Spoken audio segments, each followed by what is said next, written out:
Ms. Zachary, I've got a few follow-up questions for you. Do you recall the specific language of your cooperation agreement with the state of New Mexico in terms of the requirement that you testify truthfully? Yes. Do you recall the specific language? Oh, no. Would it refresh your memory if I showed it to you? Sure.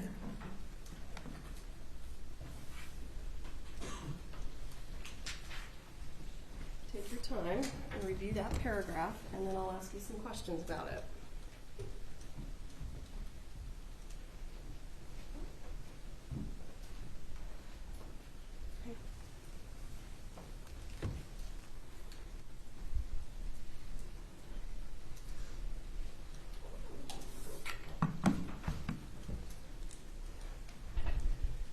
Are you required to give truthful testimony? Yes. What happens to your agreement with me if you don't give truthful testimony? Then I'm not bound by that testimony or that cooperation agreement anymore. Right. If you don't give truthful testimony, I can prosecute you if I want to, right? Correct.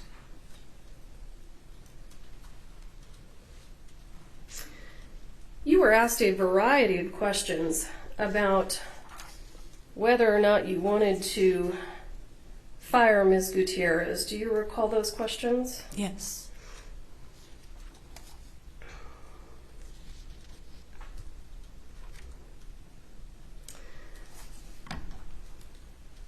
In terms of your role as boss of Ms. Gutierrez, you were only her boss with regard to her work with props. Is that right? Your Honor, I'm going to object to the... Oh, I'm sorry. I have an objection.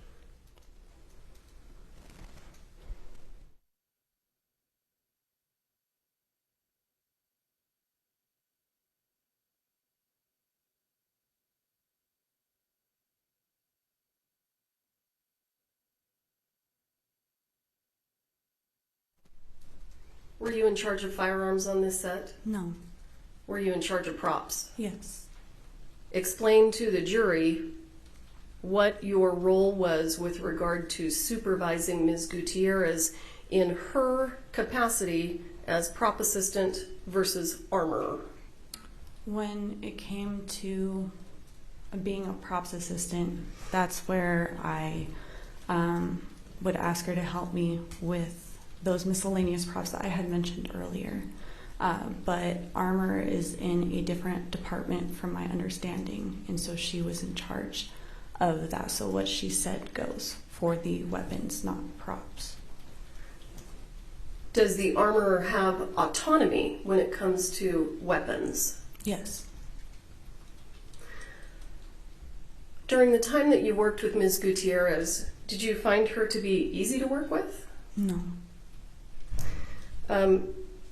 During the time that you worked with Ms. Gutierrez as her supervisor in props, did she call you a cunt? Yes. Was it around that time that you decided you might want to fire her? No, it was just overall. But What else about working with Ms. Gutierrez was difficult other than her referring to you as a cunt? mainly, I just felt like her work ethic wasn't the greatest. She wasn't always willing to help in a year or two. She was usually wanting to be in the truck to clean guns for the day. And yeah. Did Ms. Gutierrez ever show up to set late? One day, yes. Did she give you a reason for that? She had a migraine. She told you she had a migraine. Correct. But she was able to show up and work at some point that day, right? Yes. So apparently the migraine didn't last all day? No.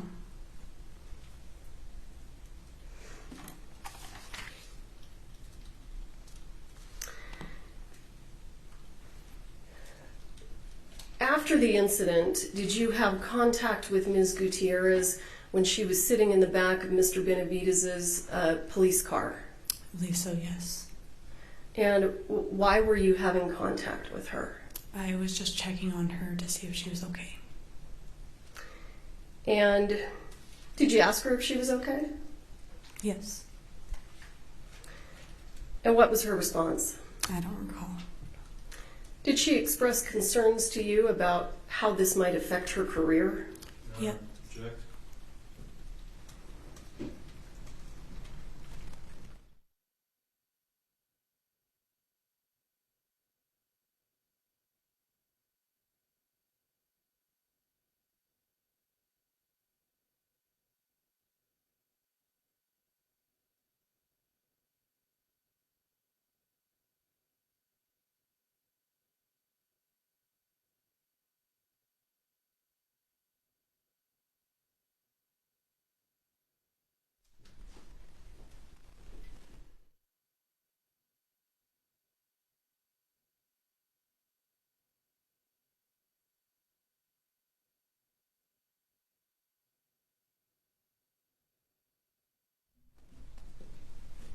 Ms. Zachary, during that conversation, do you recall Ms. Gutierrez saying anything about her career? Yes. And what did she say to the best of your recollection? I don't remember verbatim, but it was about that this was going to ruin her career. Now, at the time that she's telling you that she's worried about her career, is there a life flight helicopter on the ground waiting for Ms. Hutchins? Your Honor, objection again. Overruled. I think it was before that. It was before life flight arrived. It was right after the incident. But police were on set, correct? I Your Honor, don't. again. Hang on a second. I'm sorry. I agree with you. When you spoke to Ms. Gutierrez, where was she? She was in front of the church. When you spoke to her about her concerns about her career, where was she? She was in front of the church. I'm sorry, she wasn't in the police car. No, we didn't talk about that at that point. You didn't talk about that at that point. Not that I recall. Okay. At the time that you spoke to her and she indicated concerns about her career, what was happening? Chaos. Everyone was trying to figure out what happened. Were people screaming? It was after Joel screamed, and I know that the script supervisor was getting angry at everyone. Do you know, was 911 being called? I didn't, like I said before, I didn't hear 911 call or being called, but I assumed that they were being called. If you know, were people laying on the floor of the church? I saw Joel at that point. You didn't see Miss Hutchins, I didn't see Helena at all. but you understand that she was laying on the floor also. Your Honor, objection. At some point later, did you realize that Miss Hutchins was injured? I was told, yes. And when you saw Ms. Gutierrez after the incident, was she standing at the door of the church? She was a little further back. At any point in time, did you see her standing at the door of the church? No, I don't recall. Okay.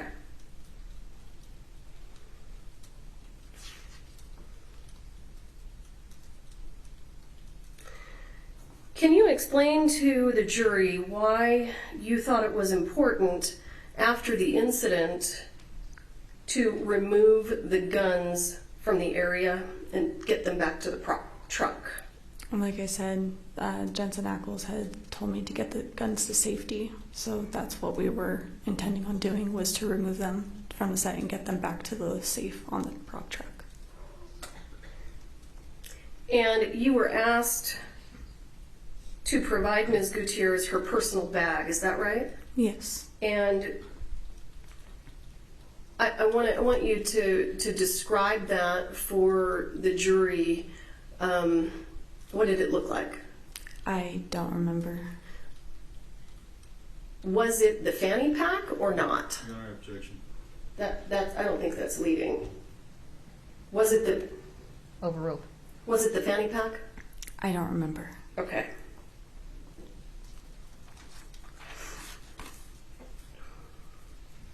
You You talked to Mr. Bowles about the fact that on occasion you would throw away dummies after a scene was shot. Why would you do that?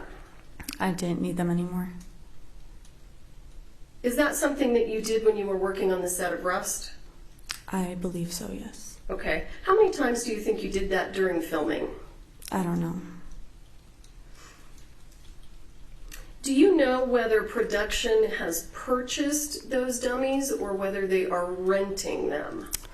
At the time, I had thought they were purchased, but after reading the invoices, I found out that they were rentals. So who were they renting them from? The vendors, Seth Kenny and Billy Ray. Okay.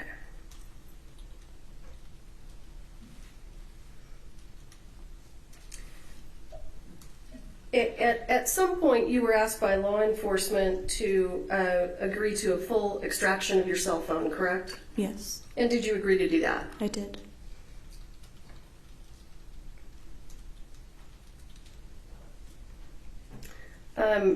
Mr. Bowles asked you some questions about your contact with Mr. Baldwin. To the best of your recollection, what specifically was the issue that you and Mr. Baldwin spoke of? Mainly how a live round ended up on set.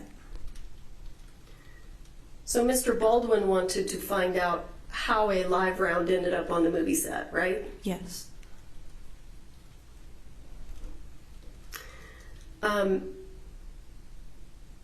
Did you also? I did want to know, yes. And Mr. Bowles asked you about a text message where you indicated you were trying to keep your facts straight. Mm-hmm. What did you mean by that? I was trying to recall things correctly when I was telling people things. Did you have difficulty recalling certain things? Yes. Why? I mean, in a state of shock and when everything was crazy, I couldn't remember things quite right.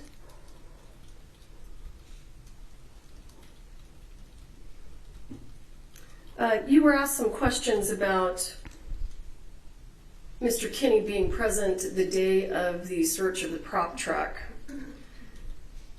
To be clear, where was the safe that housed the guns? On the prop truck. Was it inside the truck? Yes. And could anyone get into the safe if the truck was locked? No. You had to get into the truck to get into the safe. Yes. And you understood that the safe was locked, or that the truck was locked. Yes.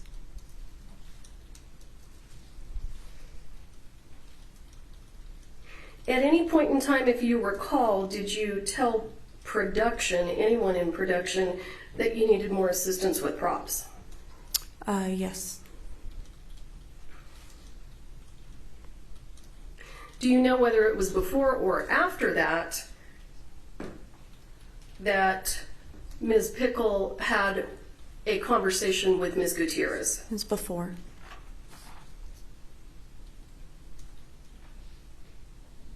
Do you have any experience in police investigations? No. Do you have any idea what the police are looking for on a crime scene? No. Were the guns or the dummy rounds that were assigned to Mr. Ackles and Mr. Timmel involved in the incident? No. I don't have anything further.